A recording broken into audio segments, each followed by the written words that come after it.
Hi, this is Brother Barnes, and it's time to get my courses integrated into Canvas.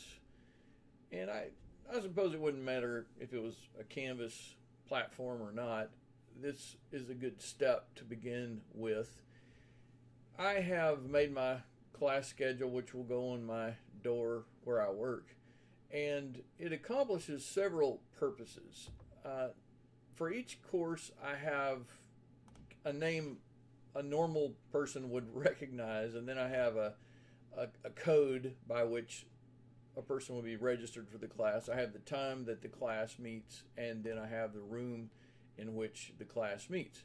This helps me and my students know where I am supposed to be next, and I can go back later and fill in some office hours here. This is an important step because it allows me to go through and count up my classes and make sure all of the hours that I am expecting to teach are in fact present, which they are. Are my classes meeting in the rooms that I anticipate them to meet in? Yes.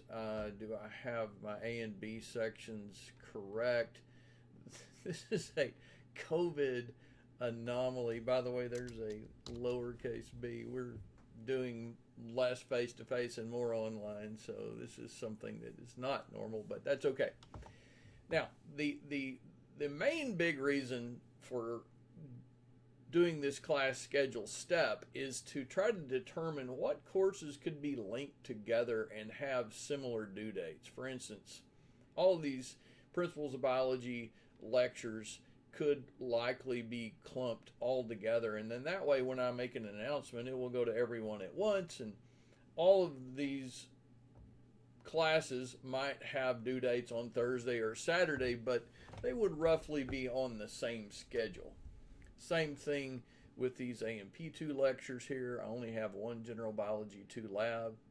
I have a couple of AMP1 lectures on Tuesday and a couple on Thursday. Those could probably be all cross-listed, cross-linked, however you want to say. And then these AMP2 labs could be cross-listed, and then also these online classes could be cross-listed as well. So the big benefit for me when I look at getting started in Canvas, it's 2 weeks before this is all starting, and it's time. I did a winter intersession, and I kind of needed a brain break, but I'm getting a couple of weeks away, and this is kind of my first step in getting started with Canvas, and that is making my class schedule. I recommend you do the same.